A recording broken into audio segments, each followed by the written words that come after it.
Where are you located? I'm in Louisiana, Right. or as I like to call it, the asshole of the country.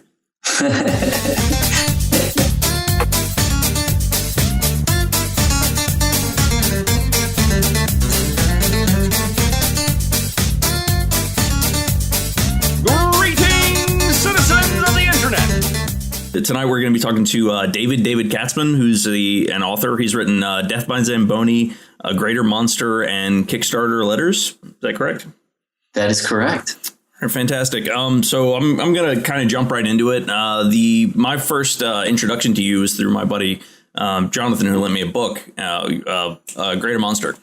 And this is a couple years back, and I read through it. It was pretty good. I don't remember too much about it, so I recently picked it up and reread it. I'm about halfway through. But the thing I really identified with is that in the beginning, the main protagonist seemed to have this connection with the corporate world. And as you sort of follow him through his journey, he sort of separates from that corporate world. Yes, that is absolutely correct. He starts out as a very nihilistic, selfish part of the machine, a cog in the machine, if you will. Yeah. Kind of, and he buys into the institutions. He buys into the premise of, the premise that if you are successful, if you are wealthy, you deserve to be, and you have a right, to be above others. So, I mean, lots of people in the corporate world don't believe that. Right. They're just as much, pawns as anyone, lower on the ladder. They are elements of the machine. But this character represented kind of the worst of what the system does to you in the beginning. Right. I agree with that.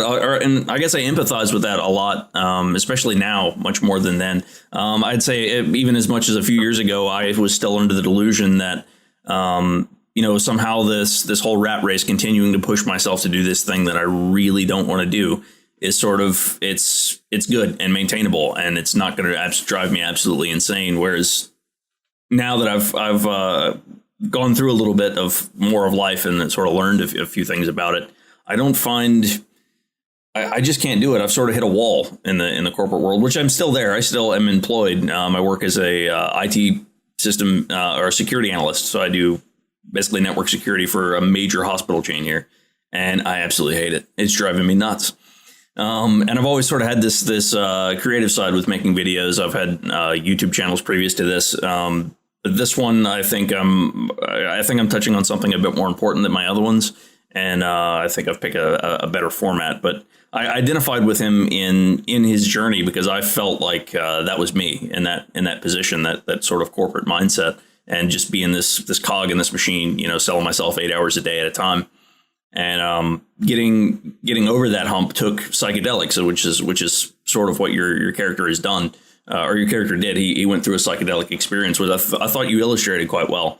I think there's a lot that can be learned from psychedelics. I don't think they're just this big evil boogeyman that everybody makes them out to be. Right. That is right. I agree with you 100%.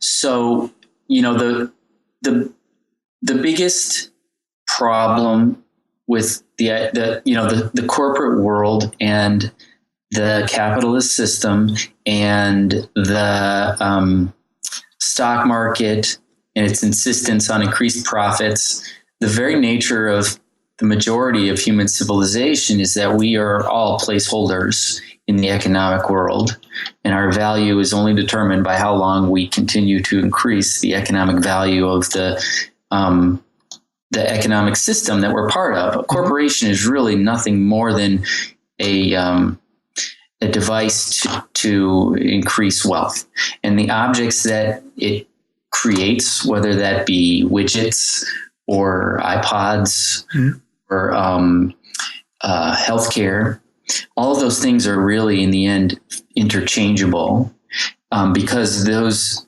systems only exist to increase money, and they're kind of self-perpetuating economic machines. And so every single person, from the entry-level person all the way up to the president and even the CEO has a role to fill within that economic system and is constrained and controlled by their place in that engine. And if they fail to do their best to increase the economic wealth of that system overall, they will get swept right out.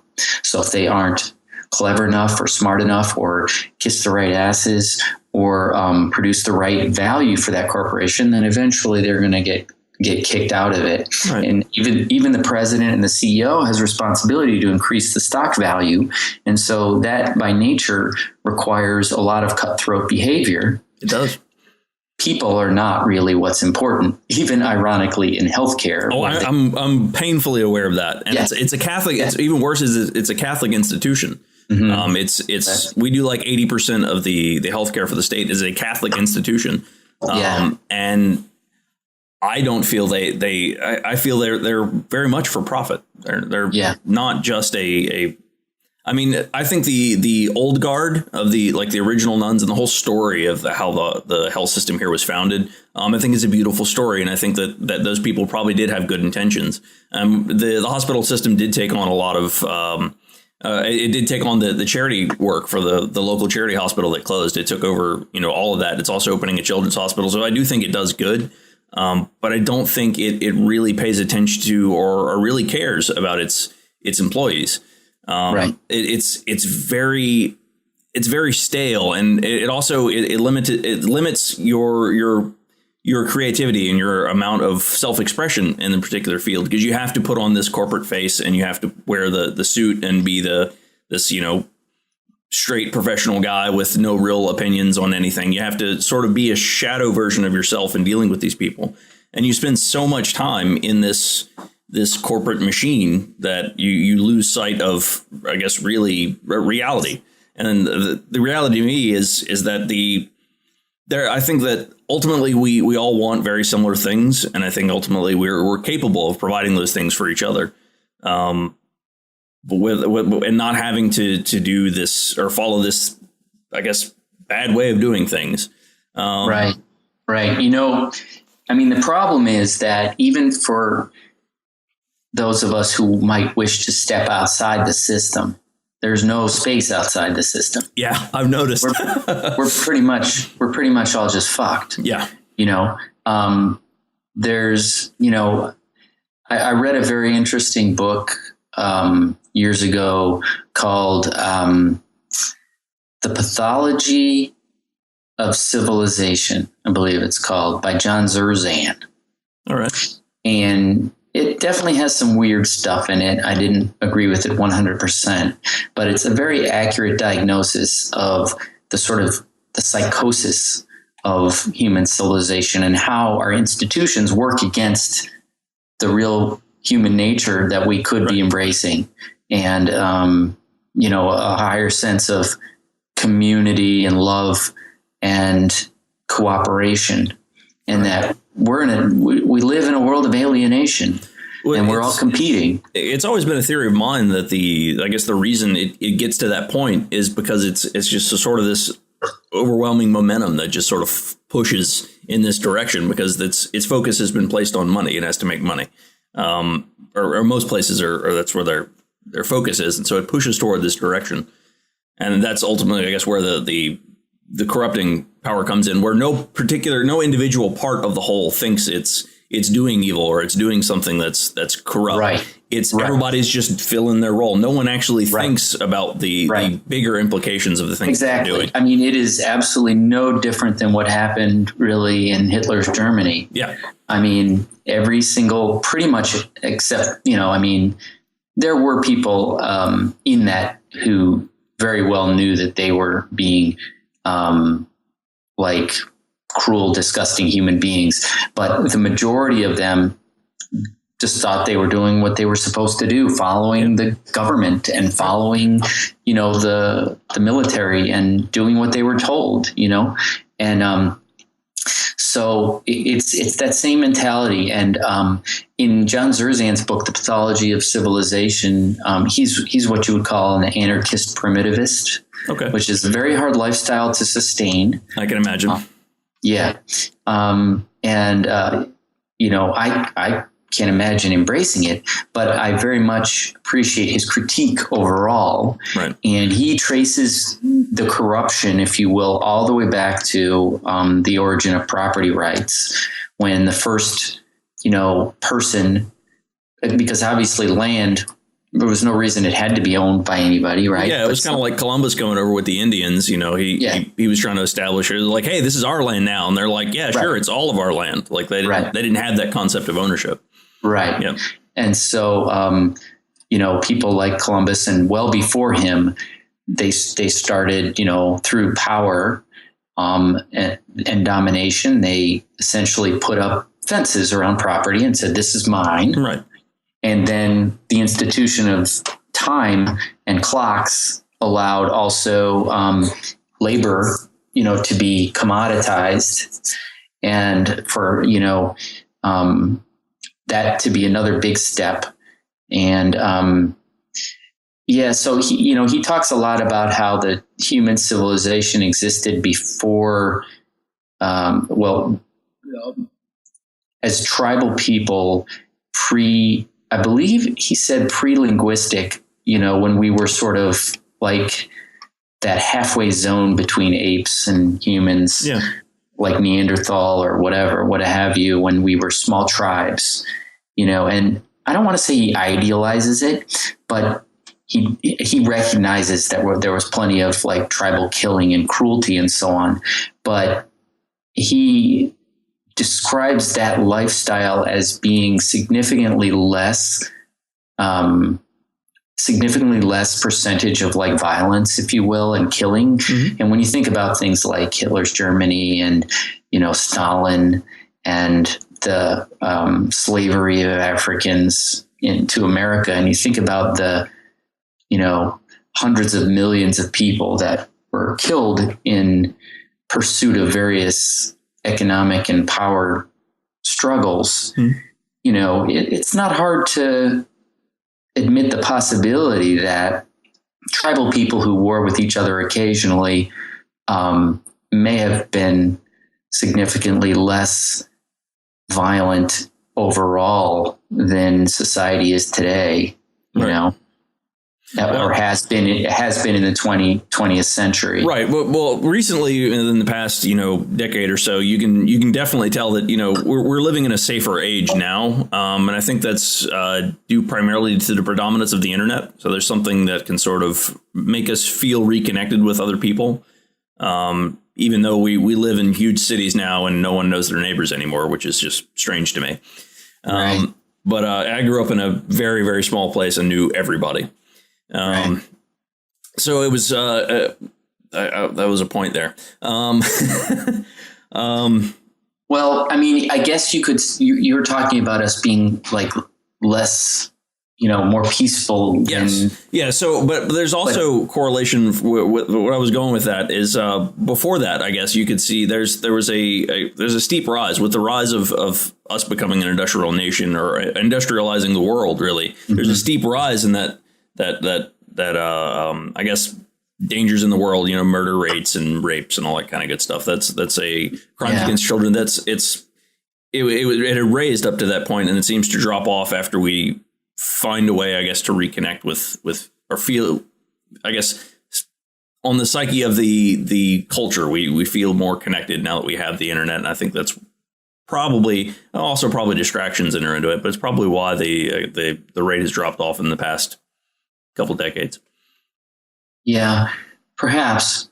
I'm not really sure, how to quantify it now. I mean, we obviously see a lot of violence still throughout the world, and there are still very many cruel regimes I definitely agree with that. I guess what I'm trying to say is even I think that those, because we're at such a large population, even that those things are more outliers, and the reason they come to our attention faster is those tend to be things that can travel through, popular streams of media, so they're spread a lot quicker, and less so are the good things and beautiful things. Like I think I think it's probably just a squeakier wheel or a louder voice in the crowd of voices than is any of the other voices at the moment, and that's probably why it may seem to this I guess a good chunk of our existing culture is that they may perceive it that way because it's a louder voice. It seems to overcap everything else.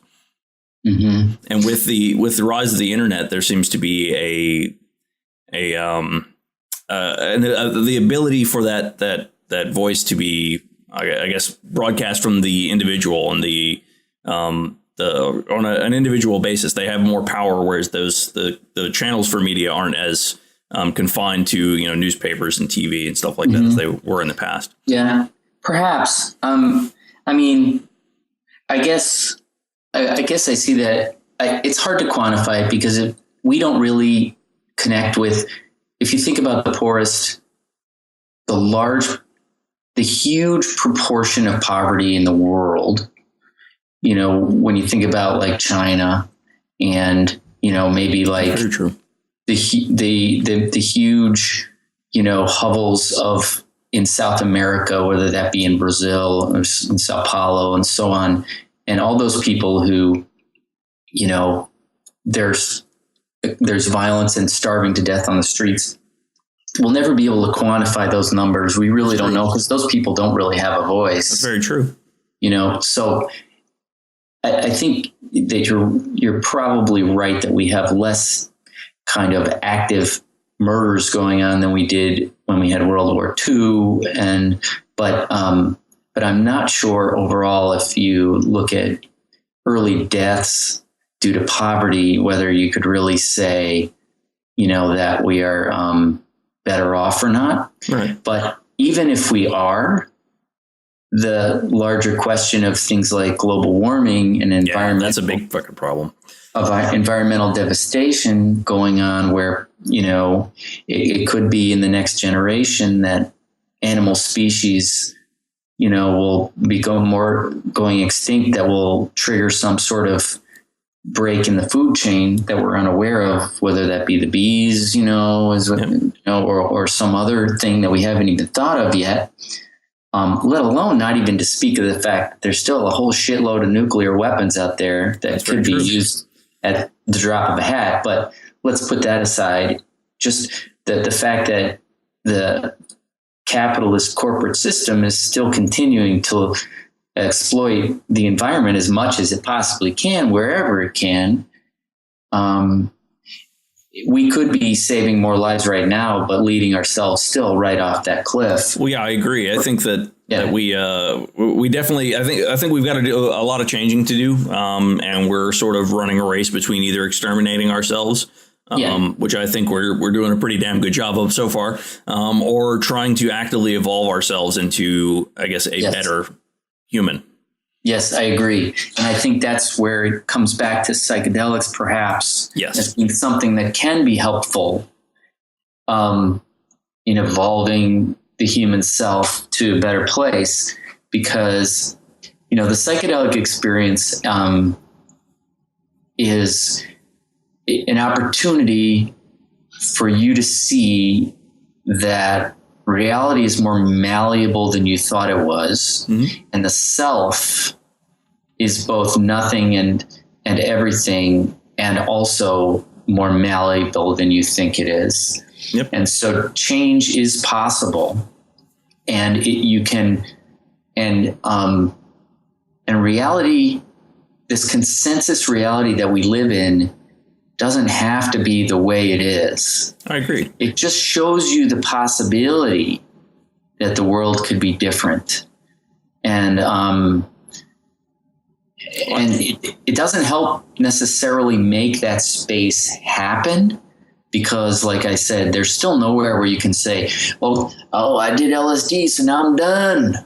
I'm out of capitalism, stepping out. It didn't work that way. No, it doesn't work that way, right? You can't just do drugs enough to get to find a way to be like, I'm just going to live meaningful. Right. I think what it does, though, it allows you to, I guess, sort of step away from your ego. For me, it did. It was like totally. Yeah. It was like looking through and just realizing your place in the universe, like the reality surrounding your existence. And you're just like, why are we doing things this way? It doesn't. Yeah. It illuminates the absurdities in life, I guess, or at least it helps to point those out. Yeah, it kind of brings you. It does a lot of things. It does. It really does. It's every time I get into this conversation with people, unless you've done it, you have no idea. Yeah, exactly. And each one does something different too. And each one does something different each time. Yep. And it depends on where you are and who you're with. And it also depends on your frame of mind at that point in time. Absolutely. It's always different, but it's always a discovery of something.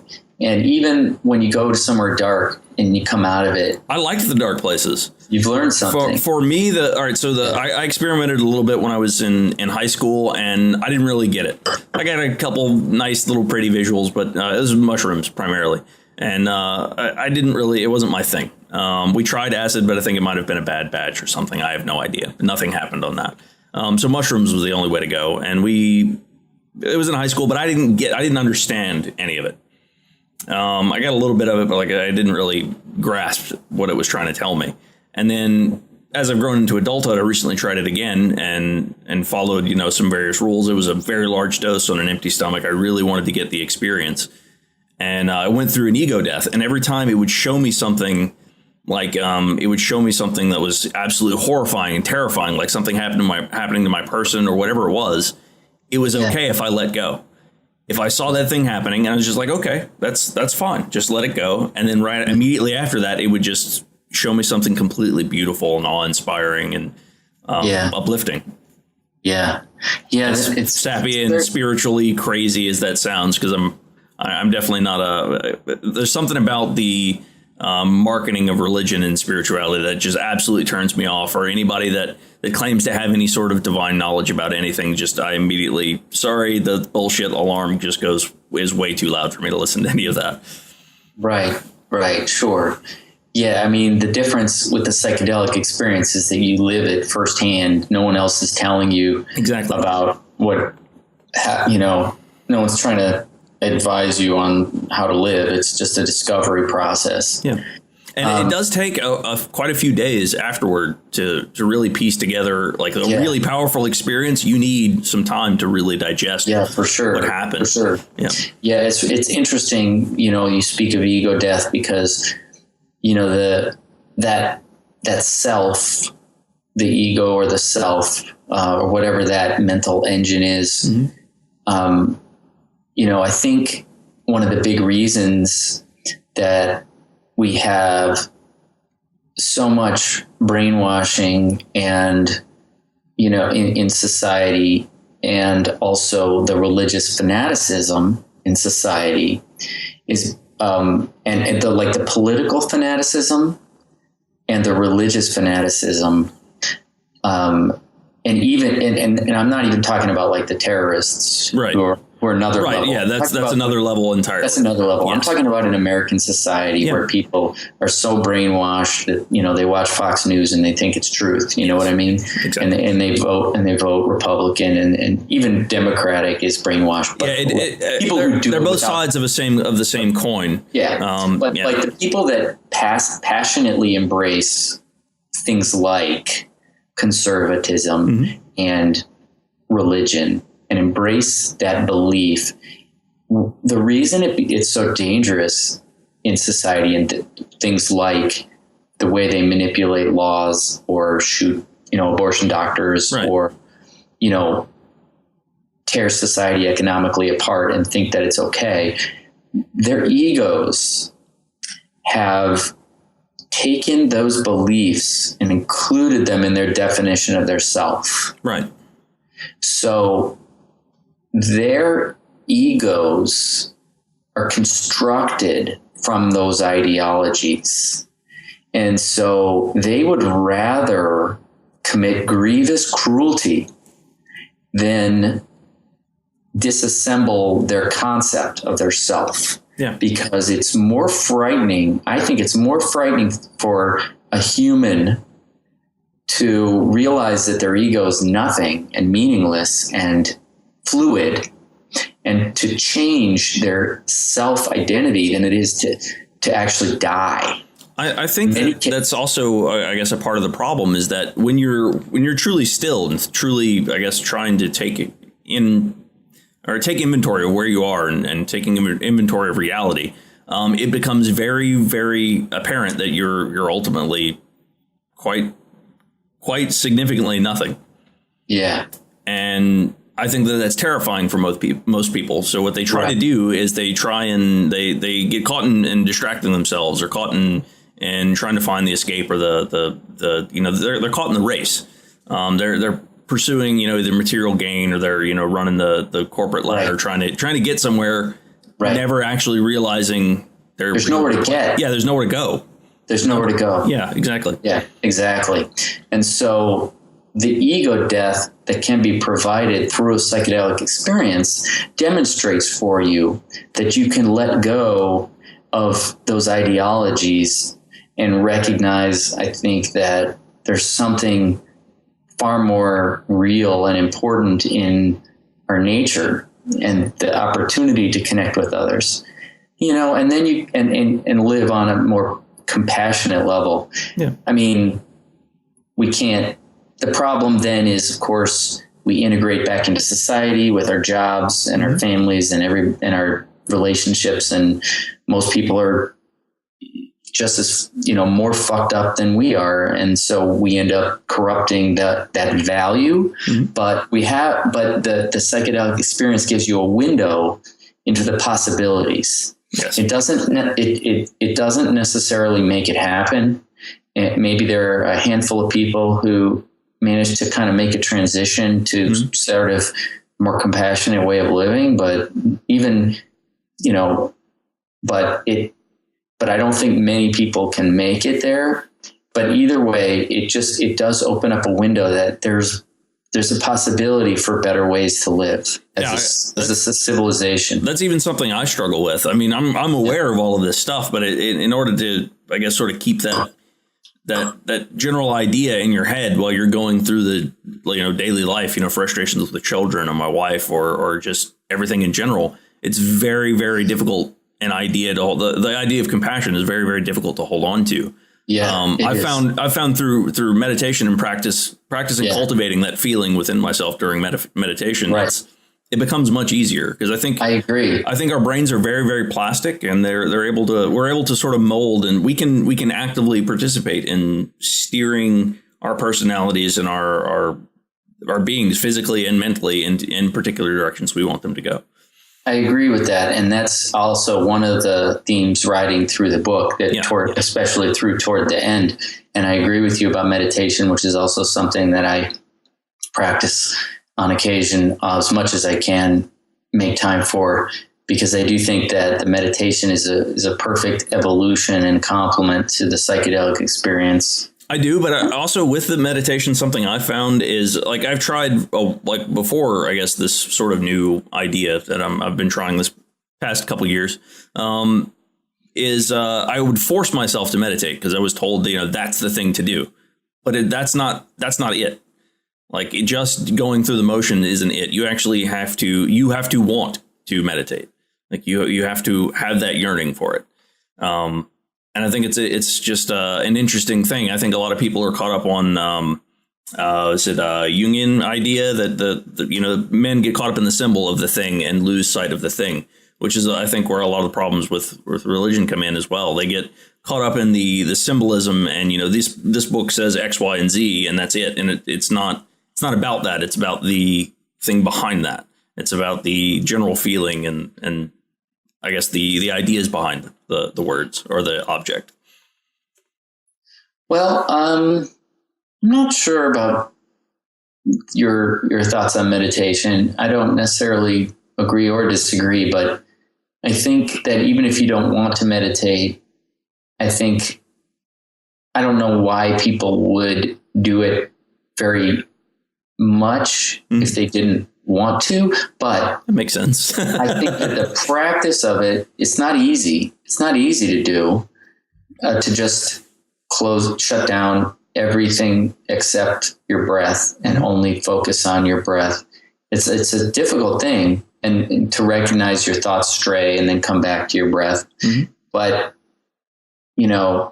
I think that it is a practice that has many psychological benefits. Well, yeah, even if like I definitely noticed that I was a lot, I guess, calmer. Things tended to unimportant things didn't tend to get a rise out of me like they usually would. I was better able to recognize where the important things are.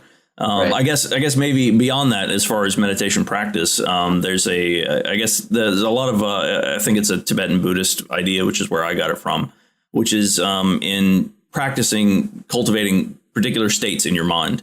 So one of the Buddhist meditations I like to practice is taking in the idea of appreciating yourself for all of your things. And you go a little bit deeper, appreciating a really close friend or your spouse for all of their things. And then to your kids, and just get farther and farther away until you get to that asshole boss that you absolutely can't stand. But you try and appreciate them. You actively try to cultivate that. Meditation on compassionate love. Yeah. And I think in doing that practice, it really has made a difference in my ability to connect connect with people, really, is what I'm trying to say. Yeah, I mean, I go to a Zen Buddhist temple. Okay. So I don't know that I call myself Buddhist. I don't think I do either. I don't think it fits. It's strange to me to I feel like it is a contradiction to define yourself as anything. Yeah, I agree. If you're truly Buddhist. Right. I tried it on. I'm not saying that I am truly. I don't know what I am. I find value in meditation. Yes. And the philosophy of Zen generally agrees with me. Not entirely, but yeah, there's some things that are a little bit. I don't agree with. Like Zen doesn't really have any mysticism per se, like the same way Tibetan does. There's the reincarnation is kind of not really part of Zen. Mm-hmm. It's mostly just about the practice of meditation and awareness in the moment, and being, and there's a lot of value in that. And no matter what you do in life, meditation and living in the moment can enhance your existence. So I guess the difficulty for me, I guess one of the things that it's taught me through this practice is trying to be in the moment when you really don't want to be, like sitting at work writing reports that I don't want to write. And we waste our lives at work. Right? Oh yeah, totally. And the thing is, I know tons of people at work that they waste a lot of time. They don't do things until they absolutely have to do them, which I'm guilty of on more than one occasion.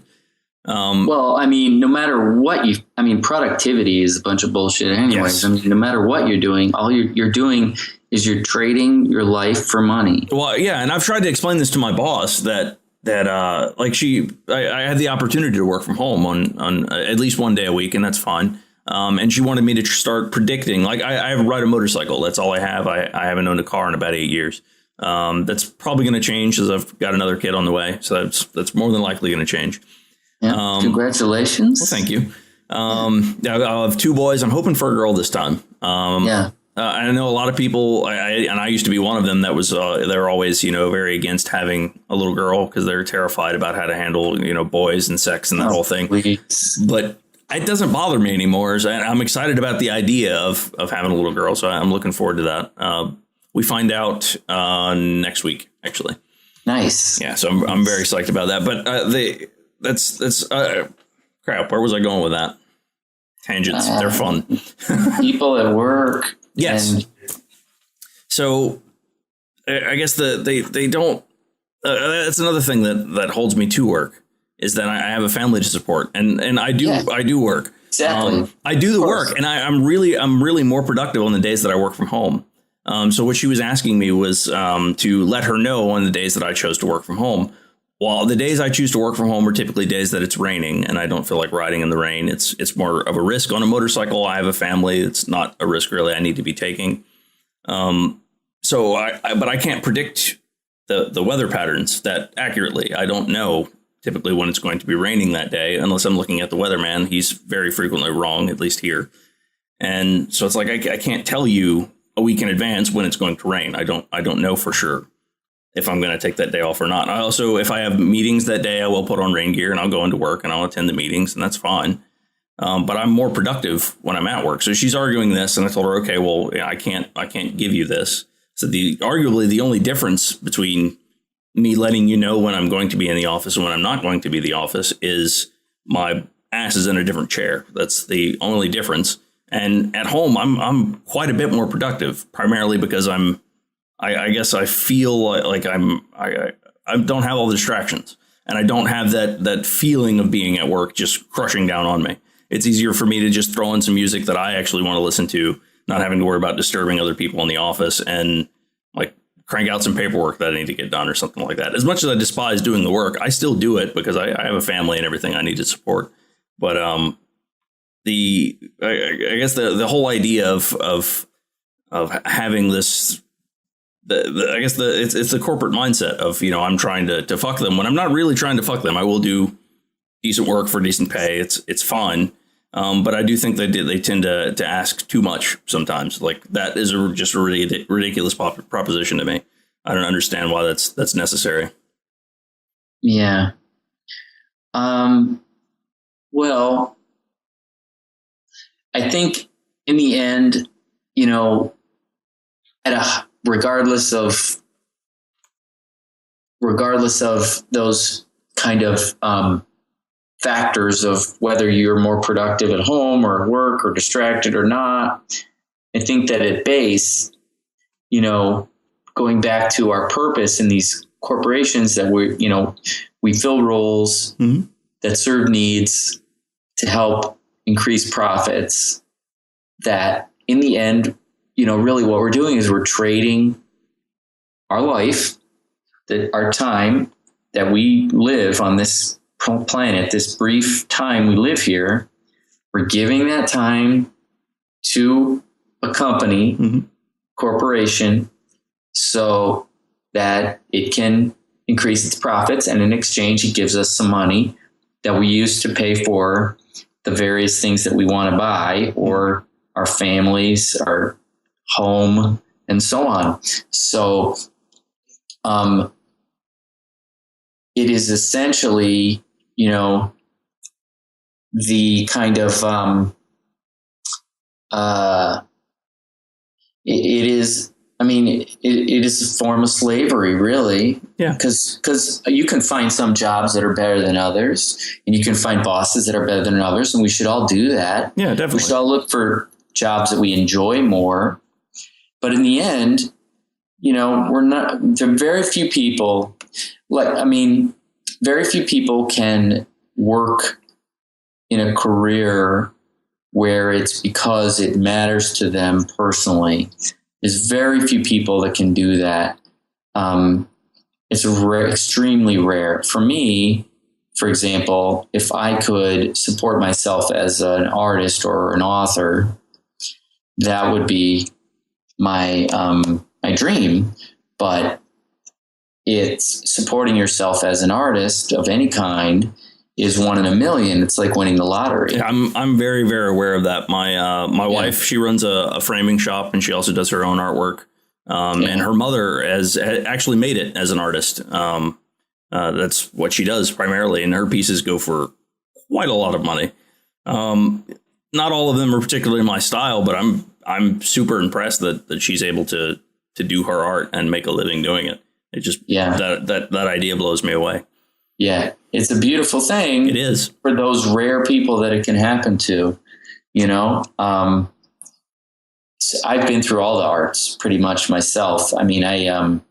After grad school, I moved to Chicago to be an actor and do theater. So I was doing theater and improv and independent films, and I did that for close to 5 years and couldn't earn a living at it. I made a little bit of money, but not enough. And then I really started painting a lot, and I applied, and I got into the School of the Art Institute, Chicago. And I almost went there, but then I got a job that actually paid some bills, and I was like, I can't be a temp for the rest of my life. Yep. I was terrified of living kind of without health insurance and to just roll the dice on, well, okay, I spent 5 years trying to be an actor and couldn't earn a living at that. So I'm going to pay money to go to art school for 4 years and gamble that I'm going to come out of that able to support myself as an artist. I got this paying job. I guess I'll take the paying job. And then while I was working full time, that's when I started writing, so I wrote my first novel, and then I wrote my second and published, and now, and then rolled into that third one. And I'm very proud of them artistically, especially A Greater Monster. But they can't pay my rent, Right. So I work a full-time corporate job. So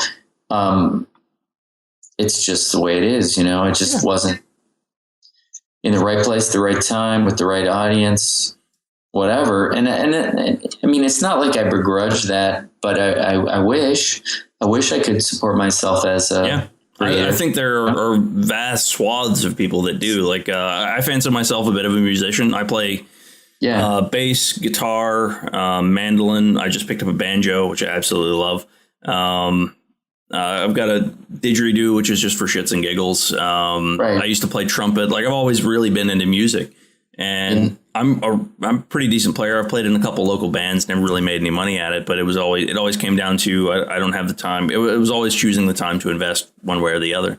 And I would love to. I guess my end goal for this sort of podcast is to break out. I think I've got a pretty decent formula for what I want to see on here. Like, next week, I'm having a guy who's from Australia, and he works for a company that's developing AI.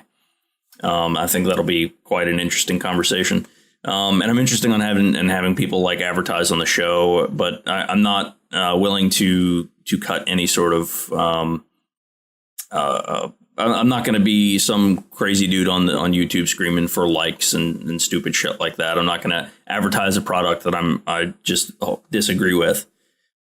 Yeah. So I mean, we're all just kind of fucked anyways. I mean, even being an artist, pretty much. Even being an artist right now, even if you can support yourself in many ways, it's still, I mean, it's a beautiful, creative. I truly think it is. Place, but I mean, in the scheme of where we are right now, I mean, I don't know if it makes any fucking difference or not. It's just that I enjoy it more. So from a selfish perspective, it's what I'd rather do.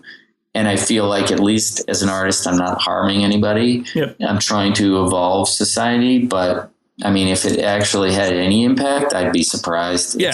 If it happens, great. If it doesn't, okay, that's fine too. Like, I can keep carrying on this corporate thing. I can do it. It's not like we don't have a choice. Yeah. At this point, we don't. There's really very little we can do. But I don't think that any efforts to try and separate out from it are necessarily bad things. I think those are good things and worthy of support.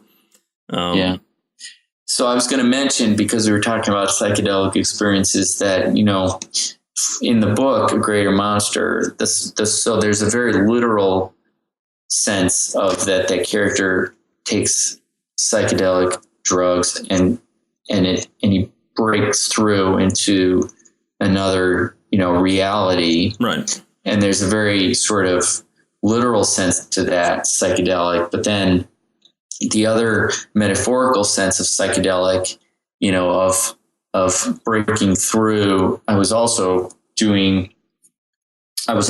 attempting to do, in a literary sense, to break through and create a novel that was a very different experience than had ever been written before. That's true. I did enjoy the way the words are used throughout the book. I enjoyed the artwork. Really, you get a sense of the feeling of what's going on in the book, and it's not something that's just words written on paper. It's more, I guess, interactive. Yeah, exactly. I tried very hard to capture an internal experience of the characters and the other characters, but also I was trying, as you saw, there's illustrations in it and design, which was very unique, I think, for a book. And then what you may not have caught, and is that there are also 2 digital experiences that complement scenes in the book that are like little Easter eggs. One of which is an animated scene, and the other that's original music, that I composed with a musician, sound engineer. We together composed this song. So there's a scene where these characters are in the drum circle together, the skeletons. Yeah. That scene, which is a pretty cool scene. The pirate elk, as they called him, or the kind of the death figure there. Yeah, I'm not quite to that point in my second read through. I vaguely remember my first read through, but I remember I liked that idea, the pirate elk. Yeah, I mean, I had so many visions when I was writing this, of those scenes. They were often to me like paintings, but that scene, where the characters are jamming together is the song that I composed. I co-composed. I didn't do it all myself. That's right. I remember hearing about this on the podcast you had sent me before this. The radio station. Yeah.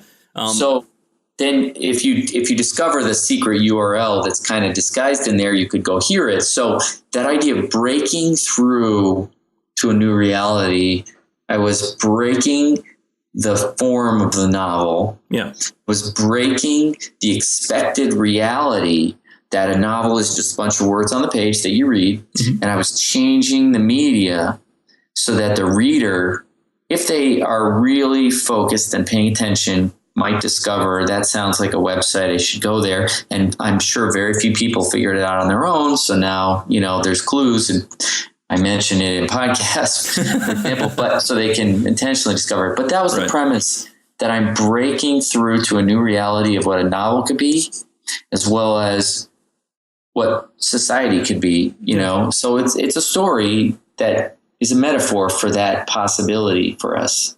I think so. Yeah. So I guess, how do you feel about the nature of the corporatized, or not corporatized, capitalistic spirituality, like spirituality for sale, like the tuning forks to, channel your healing energies and just off the wall stuff like that. Do you have any, what is your feeling toward that? Because I think it's all a bunch of bubkiss. I think it's all bullshit. And unless it's in your head, because there is the placebo effect, and that is a real thing. Like, there are some really weird shit that happens in nature that I don't think we have very clear answers for, like, women's periods syncing up and stuff like that. But I think that the people ultimately that are claiming a bunch of this shit, I can't buy into it. So in having these conversations about, how psychedelics can sort of change you and mold you, you tend to run into these people that I guess they just replace their current dogma that came out of a silly book with some other current dogma that came out of a silly book. I don't know. Yeah, right. Yeah, I mean, I don't believe in anything mystical per se at all, or I haven't even looked into any of those other, crystals or. My wife's into a lot of it, and some of it I don't know about any of that stuff. But I mean, I feel like if you focus on reality itself, it's so bizarre. You don't really need any weird. That's been my thing, is that the reality is so weird anyway. Weird as shit. Yeah. If you think enough about the universe and just like, the bizarreness of our existence on this little, backwater planet. And I mean, and you can, and if you start pondering all the multiverse. Yeah, I was about to mention the multiverse theory. It's trippy as all fuck. Yes, it is. Cutting edge physics now, Yeah, just listening to these physics documentaries and stuff like that, they blow my mind. Like figuring out that the empty vacuum of space is not actually empty; it's boiling with these subatomic particles that are subatomic particles, smaller than that that are just sort of popping in and out of existence at random. Right. And everything is made of that. Right. Right. Or even simpler things like, like I understand the technology behind how the internet works and everything like that. It's kind of my job. But the idea that right now you're sitting, I don't know, 1,500, 1,000 miles, however long it is away from me, and we're having a conversation like it's nothing. Like, that's just bizarre. Yeah, I think that our current reality, I think all it is it's kind of a trip. That's what it is. Like, yeah, it is. It's a trip. Mm-hmm. I mean, I read a very interesting book last year called Our Mathematical Universe. Mm-hmm.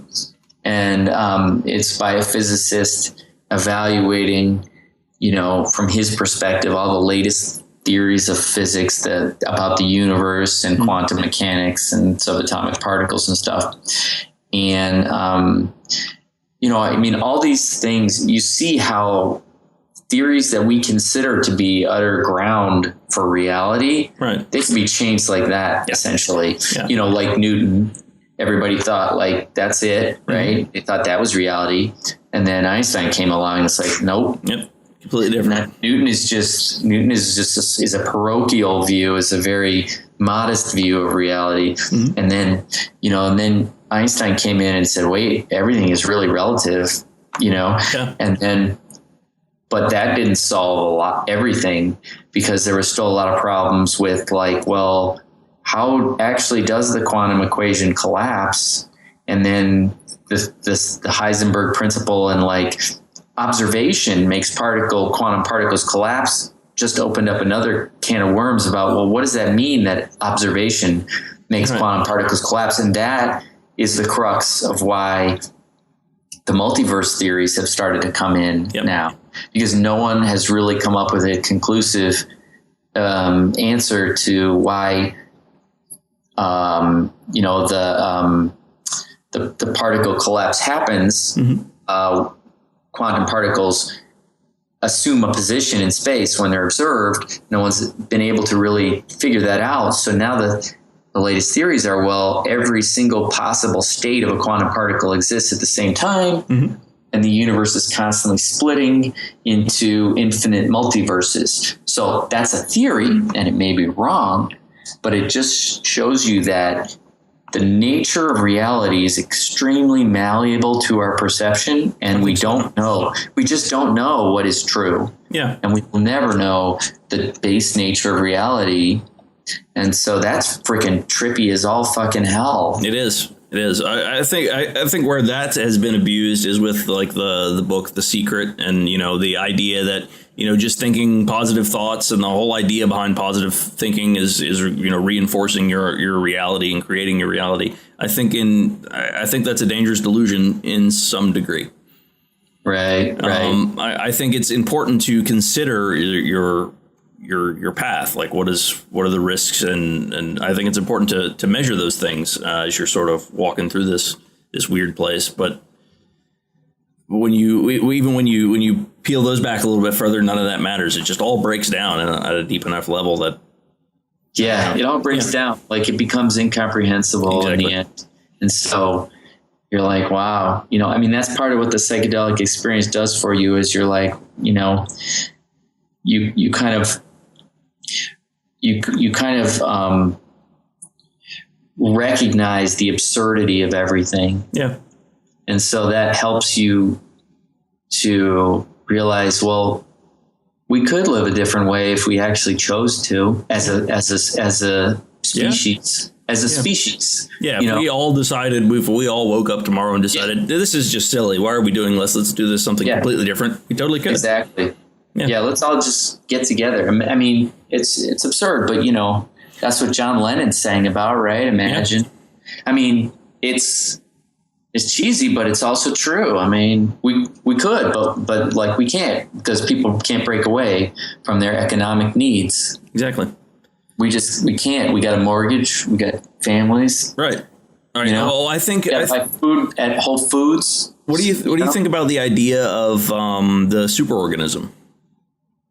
Like the idea that we are, like if you look at life and the makeup of larger beings such as ourselves, there's like a good chunk of us, like not some weak piddly, like a good chunk of us that's not our DNA. Like we're made up of we have our own microbiome. We're made up of smaller organisms that aren't us. And it goes that way, like all the way down through life. What do you think of the idea that we are the smaller piece to the bigger superorganism, which is going to be, I guess, AI, which is the next iteration of what life could be? Well, I haven't read too much about that, but the way you just described it, it sounds kind of what I would call teleological, which means destiny, essentially, like that certain things are kind of predefined. I don't necessarily mean it that way, but I think if you look at our behaviors, like things that we do naturally, like our want for the biggest and greatest, like just the little things that tends to drive the economic machine in society, like our constant want for the bigger and better car or phone or a bit of technology or the gizmo or gadget or whatever it is. I think that constant grinding that society continues to do, what we're doing is we're increasing that I guess the power of computers and the power of the machine. And I think that's just an incidental coincidence. You think so? I think it's just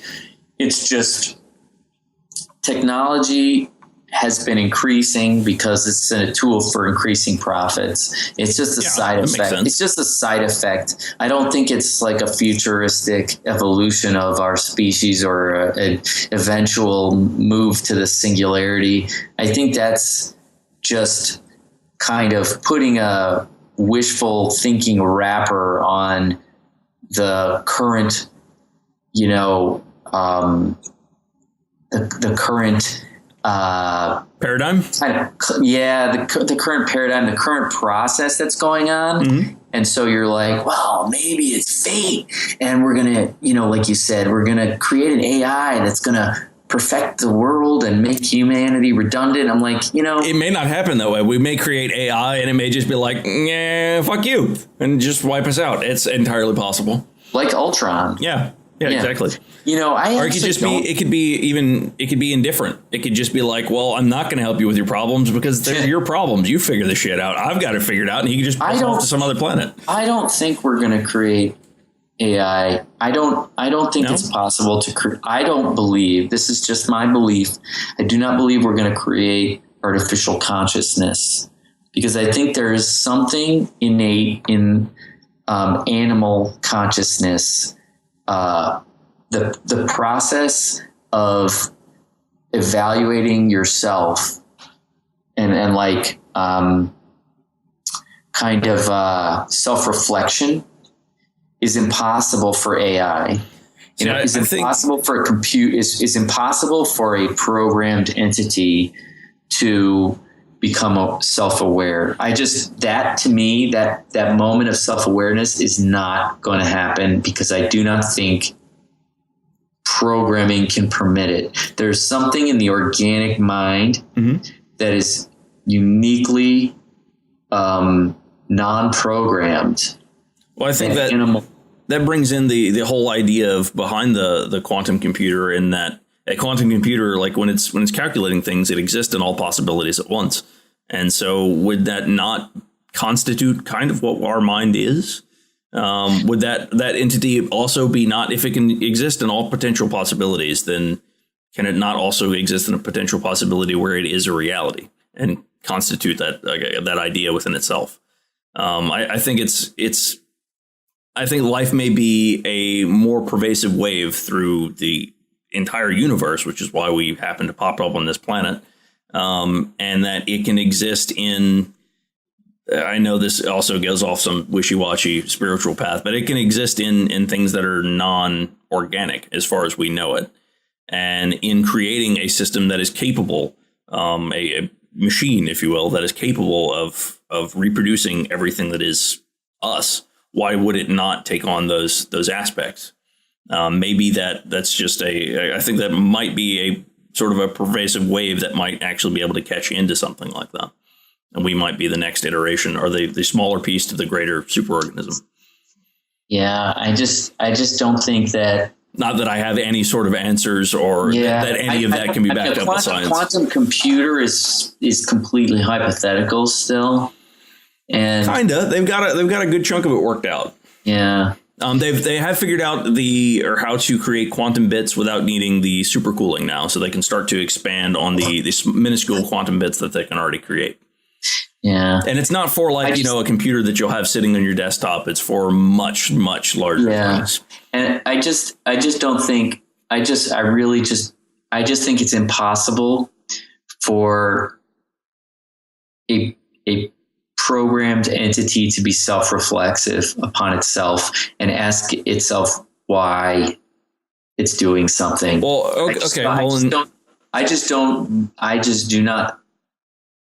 I guess I can't conceive of a programmed system that could do that. Right. Because right now, no matter what all these AI, philosophers and programmers say, what they've created is more and more complex if-then loops. If this, then that. If this, then that. If this, then that. And so it has to be. It can't just be if this, then that. I think it's an infinitely hard problem to solve, but I mean, we've obviously solved it. We are in existence. We don't know exactly. We don't exactly know how consciousness can do that. Yeah, that's another thing as well. We don't know exactly how consciousness can look at itself and evaluate its own thoughts and go, wow, this is, maybe I should, why am I doing this? Yeah. Why am I working for corporate master? To step to a higher level, and rather than just say, what's the most efficient, because a machine can figure out the most efficient way to do a task. Mm-hmm. But what it can't ask itself is, why am I doing this task? And that's where I think AI fails, because there's no way I don't see how you can program a system to go, why am I doing this? It can't understand that higher level of thought. That makes sense. I kind of get what you're saying. I like I said, there's no real. That's just an impossible conversation, really. Yes. A lot of what I talk about is impossible conversation. So totally. But I always thought that was a good. I don't know. I kind of like the idea that we might be. Not that I think we can. I don't know. I'm very curious to see what the future will hold. I think it might be possible that we could eventually create AI, maybe be able to put our machine or our consciousness in AI. Not that I think we'd be able to transfer, like we can, move from one body to the next. I think that's we'd have to have the hardware. Right now, we don't have the hardware. And if we were to convert our conscious mind, at least the electrical signals and chemical signals that we get, if we were finally able to understand all of those and put them into a computer that's capable of calculating all of that, what we would have is a copy, not a consciousness. Yeah. Isn't it true that there are more, like, I can't remember now, but there are more potential connections in the brain than atoms in the universe or something crazy like that? Like, I don't know if that's true, but I know that our brains are there's some fucked up stat that I read. I don't remember it, but it's like the human brain is like so unbelievably complicated. So complex. It's just absurd. I mean, even now we're still trying to understand. We're learning how things work. We're still discovering how those bits and pieces fit together. Like, we have no idea. We have no idea how. I guess parts of our mind, like store images. How is that stored? We know it's a series of connections in the mind, but what makes up a triangle shape? What does that look like in the brain? Right. There are still so many mysteries about consciousness, really, and there's just some vague theories about it and how it works and how we evaluate our own thoughts and all that kind of stuff. It's still, very abstract. Well, I guess from there, do you think like a lobster can contemplate its own existence? Or do you think it's more just a... it's interesting. You should ask that. I am a vegetarian. Okay. And I'm not vegan, but I am vegetarian. And I do try to minimize the killing of conscious creatures. Not perfect by any means at it. And, even being a vegetarian, you are responsible for the deaths of some animals. But I try to minimize the deaths of conscious creatures, whether they are self-aware or not. Whether a lobster is self-aware or not, it definitely has some level of consciousness. Yeah, I definitely think so. It operates in reality. It does things. Yeah. So, yeah. Yeah. And at what stage? So animals each, manage to do pretty well within their niches, right? And every animals are not. I mean, I try to remind myself that I think in the end, the biggest reason I'm a vegetarian isn't necessarily because of consciousness or not. It actually has more to do with power relations. Yeah. And the fact that we kill animals to eat them because we have more power than them. So we can control them. We can cage them and slaughter them and then eat them, but we don't have to. Right. We don't have to do that to them. And so I think of, this is just me personally. I think the eating of meat is an act of domination over another living thing. Yeah, that makes sense. So whether it's conscious or not, I would rather it went on and had its own life, regardless of whether it's conscious or not. But I do think that the animals, that have more complex brains, definitely as the brains become more complex, I think they become more and more self-aware to the level we are. So things like, obviously the big ones like whales. Yeah, whales, no doubt whales and dolphins are incredibly intelligent. Yeah, apes octopus are really intelligent. Yeah. Yeah. And then, dogs, cats. I think they all have degrees of self-awareness. And then, you get to things like insects where it's like, they probably probably not self-conscious. They're probably just sort of biological machines, but we don't know, exactly what their brains are like. There's no way you'll ever know. So there's a continuum of self-awareness, I'm sure, through, and we're just the most complex animals with the most complex self-awareness. Probably, although who knows, with whales. They're supposed to have different dialects and they're able to recognize each other over long different distances, and they have conversations, full-on conversations that we have no idea what they're saying. We can't tap into that. We don't know. Yeah, exactly. So, I guess I don't know the answer to that question, but lobsters probably they're probably kind of like insects. They probably don't have they're probably slightly higher than that, but they're probably around that same level. If I had to venture a guess, I have no idea. I'm not anywhere near qualified to answer that question. Their brains are a little bigger than most insects. Yeah. But they're I think I've heard them described as like scorpions of the sea or something like that. Yeah. Crazy. Well, I'm not a vegetarian. I like meat, but I don't think farm animals and stuff like that's really a way to. I don't think it's sustainable at all. Because most of our agriculture land, we like a vast majority of it we use to make feed for animals. It's I don't think meat can be, with the number of people that are on this planet, I don't think meat can be, it's not a sustainable option for everybody on the planet. Yeah, nobody for sure. Nobody can have steaks and pork chops because it's just not. Right. The same thing goes with fish. We're super overfishing the ocean. So I try to, I'm not, like I said, I'm not a vegetarian. I don't consider myself a vegetarian, but I do, when I go for meat, I go for the highest quality meat I can get. And I don't eat it very, very often just because I don't think it's something that's sustainable ultimately. Yeah.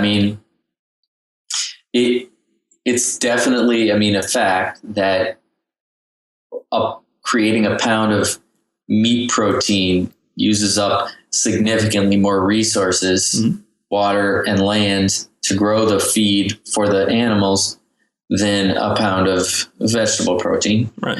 That's just a fact. But I don't begrudge people who aren't vegetarian. Everybody has to make their own choices and think about things for themselves. So it's just me personally. Fun. And how I think about life, I guess. And I would rather, I don't know.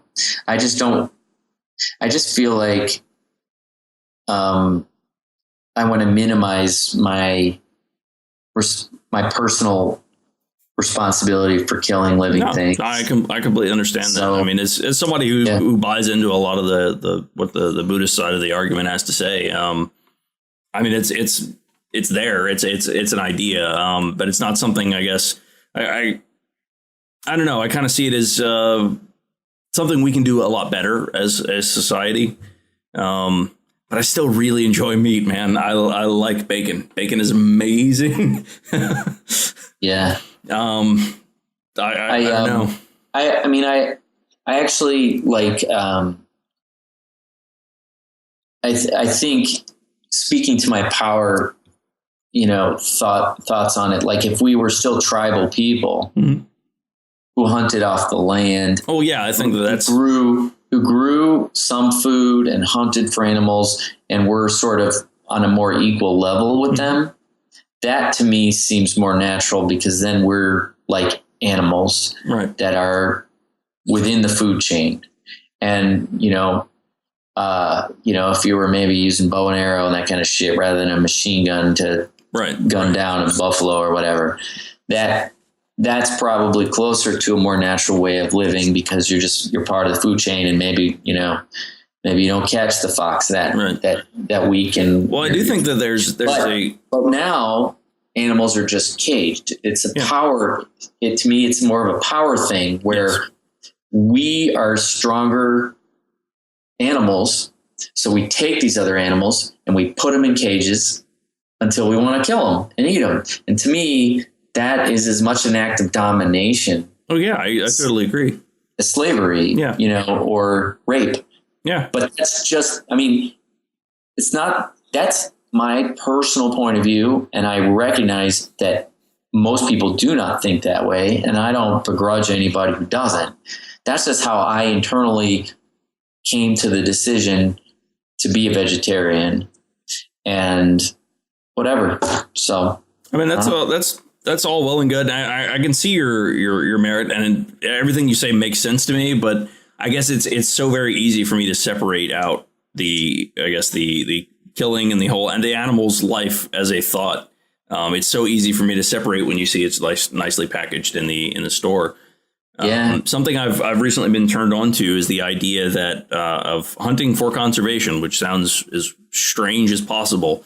Sure. The whole idea is we've removed all the natural predators from environments, which is just a bad idea. We're fucking with a system that is obviously we don't know enough about.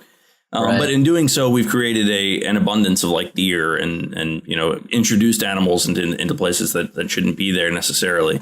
But they're overrunning, and in order to keep that particular group of animals healthy, there is a certain degree of hunting which is necessary. Sure. So something I think I'm going to pursue within the next year or so is trying to see if I can actually go out and hunt my own meat, and do something that's, even though it's like hunting may be a negative toward, I guess, life or whatever this consciousness thing is, but it's at least a better way of still consuming meat. Because it's something I do enjoy, and also I'll be more connected with the process and have more respect for that animal. And, I don't know, maybe I think it might be, I guess, a cleaner way of doing it. And hunting's really big here, so it's fairly easy for me to do. It's something that I've been considering.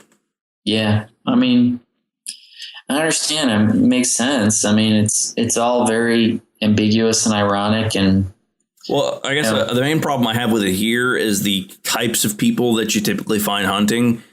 Yeah. They're about as evolved as, slightly more evolved than an ape, pretty much. Did you ever see the movie, you ever see the movie Ghost Dog? I don't think I've seen that one, no. It's a pretty great movie starring Forrest Whitaker. All right. And he's basically a hitman for the mafia, but he's kind of crazy, and he's sort of like trying to live as a samurai in modern society, and he's got his own code of honor. And there's this fucking amazing scene where he is driving after he just killed some dude who deserved it, you know. Of course, they always do. You know, they always make the good guys kill somebody, like, or the hero or the anti-hero. You always kill somebody that deserves it, so it's okay to kill people, you know. Of course. That's what movies do. Though most bad guys, I like most real life bad guys, they don't see themselves as bad people. Right. Like no one does something perceiving that, oh, this is a shit thing to do. Right. But anyways, that's the way movies often manipulate, where it's cool to kill because you're always killing a bad guy. Anyways, so he killed someone that was a mafia hit he had to do, and then he's driving back and he pulls up and there's these two dudes in camo on the side, and he just pulls up and they have a bear, you know, on their hood or whatever. Mm-hmm. He's black, obviously, Forrest Whitaker, and they're good old white boys in their camo, and they just kill the bear, you know. And he comes out and he kind of talks. He's like, what do you got there? You know, he's like, he kind of chats with them a little, and you can tell that they're getting all racist. Yeah. They're, you know, get back in your car, boy, you know. Yeah. But you knew from the moment he stopped that he was going to kill him for killing the bear, basically. And he does. He, you know, and they're about to, you know, maybe kind of jump him or whatever. Mm-hmm. And so the whole situation is pretty contrived, but it's this amazing scene where it's like, you know, he takes essentially revenge on those guys for killing the bear and kind of being kind of those redneck racists. Yeah. It's, you know, I mean, it's strange because when you're a writer, you're creating the universe for things to happen, which is not very, it's not necessarily reflective of reality. Like those guys probably in reality have families, you know what I mean? Yeah. Probably, you know, just, well, yeah, I try. I don't think it was a big deal. Yeah. Didn't think it was a big deal. I mean, in reality, if that happened, you know, maybe they didn't even know that bears were going extinct or whatever the case was. And so, but I mean, the situation was contrived by the writer, where obviously you're like, yeah, he killed those motherfuckers. They killed a bear. Well, yeah, it's his like universe. The lion, you know, like the lion in Africa, where you're like, kill that motherfucking dentist. That motherfucker killed the lion. That was a beloved. Now his story, I think there is some merit to be pissed off at that dude. But as far as there was another story about a guy who went and shot like a white rhino. But his story made sense. He paid a lot of money to this particular reserve to go and shoot a rhino that was past his prime. It was a male rhino that was killing other males and mating females. So he could no longer breed, and he was killing more of the herd. He was old and crazy, basically. And this guy paid a lot of money that went toward the reserve to have the opportunity to go and shoot this rhino. Right. So ultimately it was a positive. But when the story gets back over here that, you know, this guy, you know, went and shot this endangered white rhino, everybody, you know, pisses down his doorstep. Whereas with the lion guy, some dirty pool going on in that whole game. I'm reading through that story. There's definitely some dirty shit going on. I'm not saying like all animals are fair game. Yeah. But I don't know. I think it would give me, I guess, maybe a more intimate experience, a better appreciation for where my meat does come from. Yeah.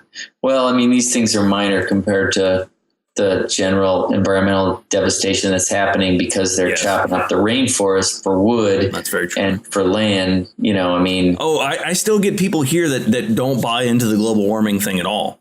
Even though we have 80 degrees here during December. It's like we had an 80-degree Christmas. Global warming still not a thing. Oh, but it was cold last year. Like, yes, but it was like exceptionally cold last year. It's like, yes, well, that was predicted to happen because as the Gulf Stream changes, the Arctic vortex at the top just sort of starts to wobble and it sort of slides down the side. And that's where we got it from. That's where we got the exceptionally cold bit from. But they still will deny global warming to this day. And I don't know. So I guess it's those kind of people that I get exhausted having those conversations with. And so going to learn the trade of hunting, like the skill and I guess what you need to know to do it. I have to interface with these people. And it's very, I guess, a difficult thing for me to do because I don't tend to shy away from the difficult conversations. I'm totally okay with having a conversation and not holding any grudges or being angry at that person. But these type of people get very, very upset if they discover you don't believe in God or you happen to, or at least not their concept of it, or they get they're very very patriotic, and they don't seem to understand that that they don't have a broader view. So I try not to begrudge them of that, but it's difficult to be around them when they are angry at me for something that I'm just having a conversation about.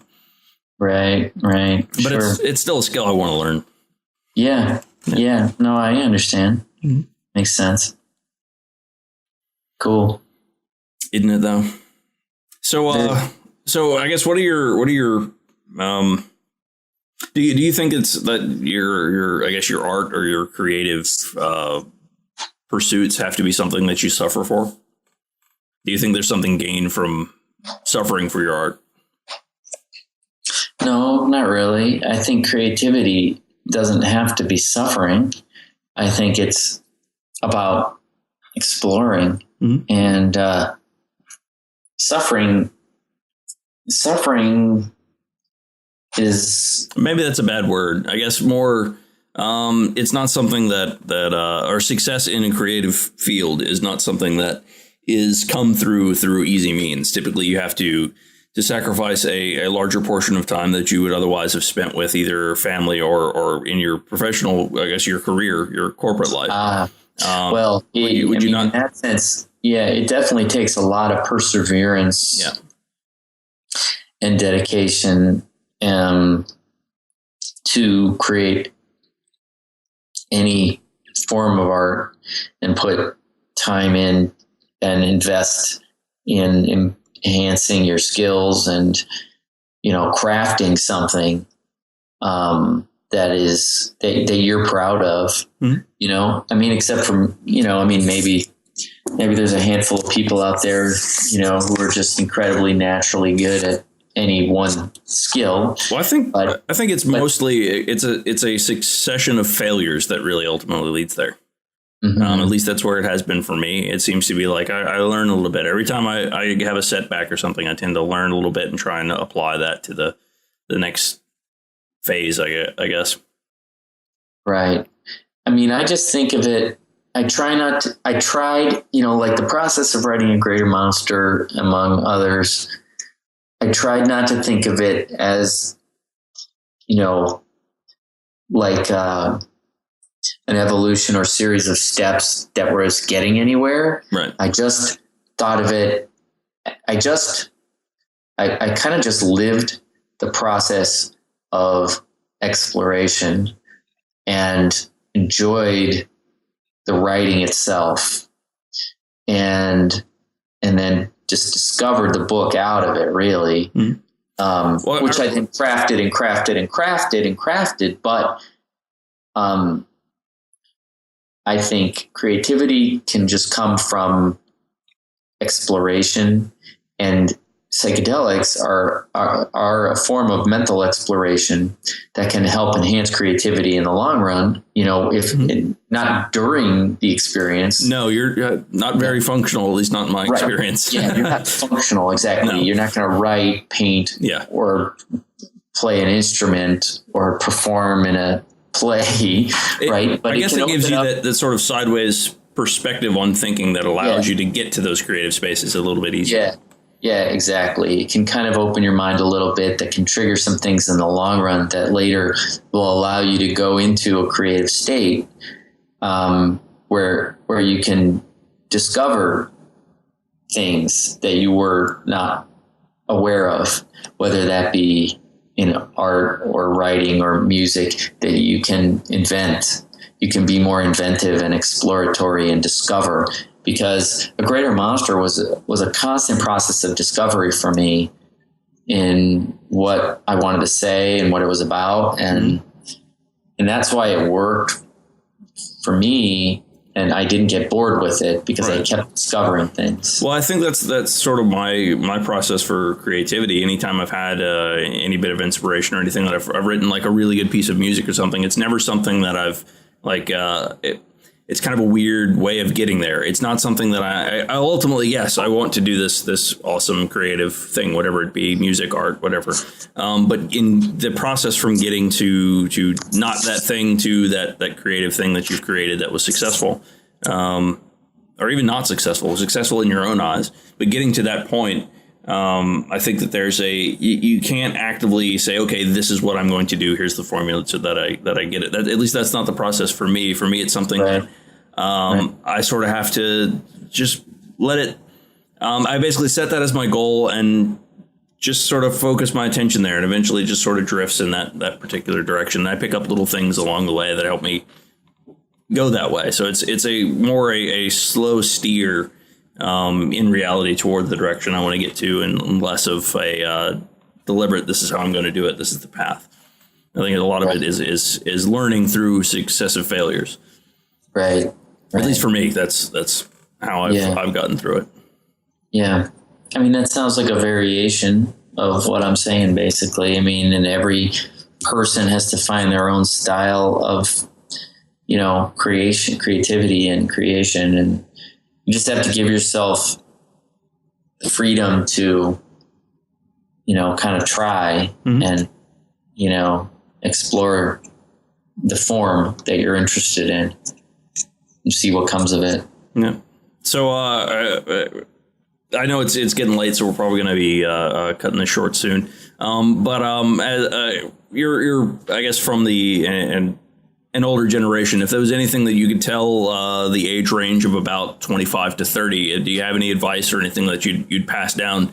One of the things I like to do is, I guess one of the big focuses on my life that it's always been is finding what's true, or a bit of wisdom, or something that it's, I guess, that has any value. Have you found anything like that? Because I still am baffled by most of it. Damn, dude. That is a tough question. I know.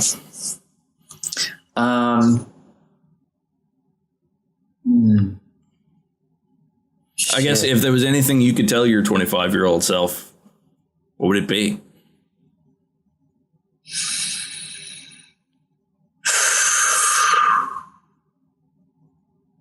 Yikes.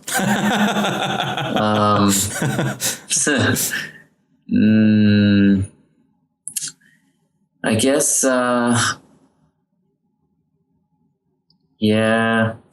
don't really have much inspiration for people, but I guess